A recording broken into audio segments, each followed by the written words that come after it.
I can think of. But yeah, the answer is, it's network stuff. You're answering to the network, and you're answering to, the producers and things like that. So that's where the difference is. And then of course you take, if you're also then going to, if you do theater, I've done theater in my life, and theaters it's live, or you have to have everything down, and if something goes wrong, you have to find a way. This is the thing. I watch some of the television shows I watch now, where you see or somebody makes a mistake. I'm glad they show it. They really show it. Yeah. And because I think people need to see it, because we learn from our mistakes. And one mistake to do is, if you're doing something live, never stop. Mm-hmm. So if you're doing theater, you can't stop and say, "Oh, can I do it again?" Or what's my line? Can I get a new take? You got to find a way. Yeah, you got to find a way. And I think I was watching America's Got Talent, and somebody was a comedian, and they messed up, and they stopped, and they let everybody know they messed up, and it's just. I mean, I felt so horrible. I'm sitting in my living room watching this, and I felt so horrible for the person. But it's good that they let the public see that, because everybody needs to know, no matter what you do. Yes. You can't just think about singers. If you're a singer, or you're a comedian, or whatever you do, if you're an actor doing theater, you can't just ever stop. Yeah. You got to find a way to go. And a lot of times the audience may never really know that you made a mistake. They may not know. Yeah, yeah. And it's really funny you bring that up, because I remember when I was younger, and I used to play the piano, and I remember my teacher when I was a child saying that if you make a mistake, just keep playing as if you didn't make a mistake. Just find the next note and just keep going. And but nowadays it takes away from the humanity, right? Like why fake? Why admit or not admit that you made a mistake? Why keep going? I know, like, the show must go on, but we're human. We err, and I feel like by not admitting those mistakes, maybe that's a lot of the problems in today's world, because nobody wants to admit when they're wrong anymore. It's a very hard quality to find. That's a good point, and I'm glad that I'm your co-host on this wonderful day in July. And I'm going to say I agree with you, but it doesn't mean you need to stop everything. You can kind of make a face and acknowledge that there is something, but continue going. The thing is you shouldn't just stop. Yes. Yeah. And in your way, I for sure. agree with you. Yeah. And when you're on stage in a production, like, you have to find a way of making that mistake into, or working it back into the script so that it made it look like it knew a mistake. And that's just for the viewing pleasure of other people, right? Like, you can't just bring a production to a halt because you made a mistake. Right. That's my point. That's I guess my point. And I agree, you're right. You should acknowledge it. And I think by acknowledging it, we want everybody in the world to know that nothing can ever be perfect. Mm-hmm. And if we acknowledge it, we can help people continue to go on. What you don't want is to make it debilitate you and then make you stop if you do make a mistake. So yeah, I think you and I are on the same page, but how you go about identifying it, you just don't want anybody to ever become paralyzed by it. And then you're saying too is, we do want the world to know that, hey, if you make a mistake, it is okay. Yep. Life doesn't end. And because it doesn't end, you're allowed to continue going. Mm-hmm. And so, basically what I'm saying is, you can acknowledge you make a mistake, but don't let it paralyze you and stop you. You can continue going, and you can make a face, and you can acknowledge somehow, but if you really think so, but the world needs to know you got to continue moving on. So we're saying the same thing, but we just don't want everybody to stop. Yes. And because that's where, people they're okay with you if you make a mistake. Everybody's okay with it. But it becomes hard if you stop everything, and then you can't go on. Yes. And the hard thing about it was, this young lady was watching, who I was watching on America's Got Talent, because she stopped, she didn't get voted on. They would have been okay with the error if she continued, and she could have stayed in. Yeah. So that so that was, my thing. Mm-hmm. But yeah, we're it's a bit of a twisted world, right? I mean, there's one thing that's accountability, and there's another thing that by bringing attention to an error will sometimes cost you. In the the entertainment industry, there's little room for error. And in that particular case, it was clearly a case of continue to go on with the show. At the end, when you're done, admit to a mistake if it gets caught, but if not, you kind of keep going. And it feels like such a dishonest way of doing things. But at the same time, I feel like I think more and more people should be, rewarded or at least, recognized for their accountability.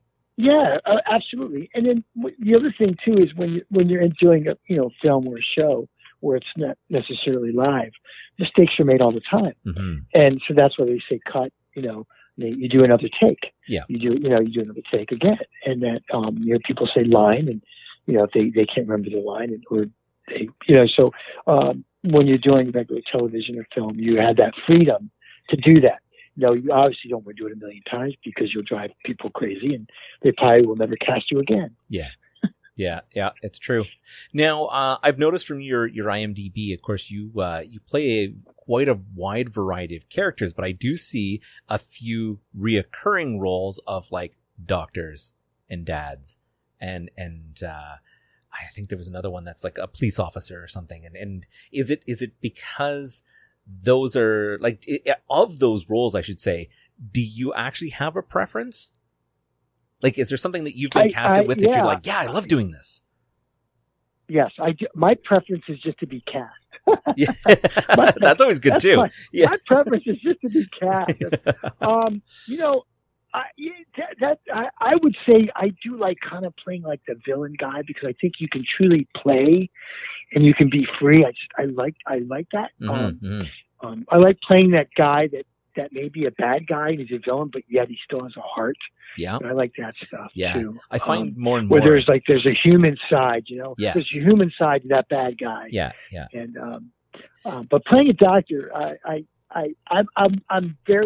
I'm honored to be able to do it because you have to see yourself, whatever character you're portraying, you personally, the actor has to see himself as being a doctor.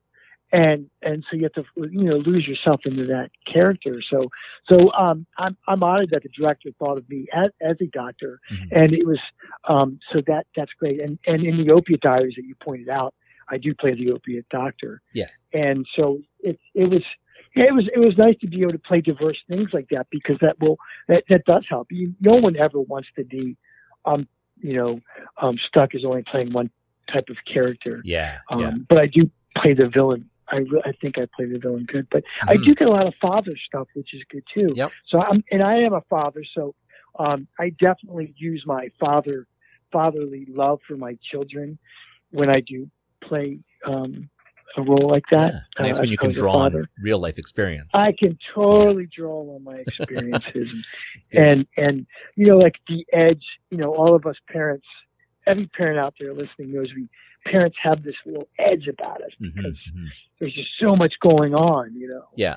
And, when you get to a certain age, that edge is just natural from everything you've been through. So that's one thing I do appreciate about my age is the experience that life brings you and how you can bring that and use that when you're acting. Yeah. You're actually a very fortunate person because you have such a versatile look to you. As you mentioned, because you've got the dad look, but at the same time, like you really do have that lawyer or doctor look, and I could easily see you being like that. Like you had mentioned, that villain, but that villain with humanity. And that's a very kind of, I see more and more roles or shows or movies going that route where you start actually relating to that villain and suddenly he's not that bad of a guy. You're like, well, really? Is he that bad? Like just because his perspective might be a certain way or just because he goes about this way, maybe it's not that bad and he feels like he's doing it for a good cause. Does that make him truly evil or not? And I feel like the villain is now becoming a little bit more of the hero almost, or the anti-hero in a lot of these new productions. Right. Right. Yeah. Absolutely right. And I feel like it makes for a better choice of film. It's because the hero is so overdone, right? And classic villainry is almost so obvious that you can catch it in early in movies nowadays. But if you give a villain that humanitarian or that humility or the humanism that where all of a sudden they're no different than you and I, but may have taken a step on a different path, that now becomes more of an engaging character. And then you feel like that's actually truly the one you want to follow. And what's his real outcome? How did this become where did he start and how did he get to where he is? And I find that they're actually almost more of the movies and the flicks that I have a tendency to get drawn to nowadays. Right. That's where brilliant writing comes in too, because there's so many fabulous writers out there, and they know how to bring these dimensions to the character. And, the actor obviously can pick up on it too. Mm-hmm. Sometimes the actor can take it to another level, but a lot of times the writers, that is their intent. And you just got to take your hat off to these fabulous writers out there. And I am not a writer whatsoever. I appreciate well-written scripts.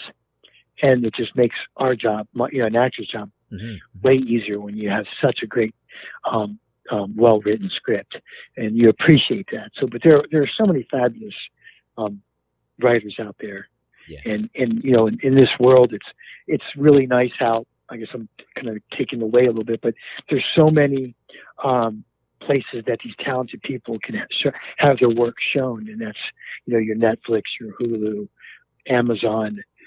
Apple, and it is a good time for creative people to tell their stories. Yeah. And so I like that because it's people are given creativity for a reason, and it's nice for them to be able to use that and show it, and and ultimately good writing and good stories. It does change people. Religions used to use theater as a way to persuade people to acting and behaving a certain way. Yep. And they used theater as a tool. Mm-hmm. And so I think, television and film can be used that same way. Yes. And, it can give everybody a shift in thought. Yep. Yep. And so I actually often feel that it is used that way, but more by the government. But as we try not to stay too political on this show, I won't get into it. But it's definitely the media is quite a tool in many different regions of politics and religion. So all right, let's take a quick jump over to our news, and let's see what you think of a couple of the articles we have here. The headline for this one is ex-eBay employees charged with mailing spiders, cockroaches, and a pig mask to critics. So, wait a minute. Okay, so an ex-eBay employee was charged with multiple employees. Okay. Yeah, was charged with mailing spiders, cockroaches, and a pig mask to critics. To critics. To critics. So someone said something bad about somebody, and then they mailed them. Yes. What a horrible thing. Yes. Brilliant idea. Well, it's brilliant idea. So listen to this, and this is something as an actor you could actually appreciate. Yes, so, I'm starting to. So 6 former eBay employees were charged with harassing a couple who had criticized the e-commerce company, sending them an obscene message and then mailing them live insects and a Halloween mask featuring a bloody pig face. The U.S. Attorney's Office for the District of Massachusetts had filed criminal charges, including conspiracy to commit cyberstalking and conspiracy to tamper with witnesses against 2 former eBay executives, which I'm not going to enter their names, but their former senior director of safety and security and their global resiliency, the former director of global resiliency and 4 other employees have been charged with this. So this is like 6 eBay executives. Like, wow. This isn't just like, a disgruntled teenager who was working for the system or a college student or something. These are executives who are committing this. And they basically had, So this couple had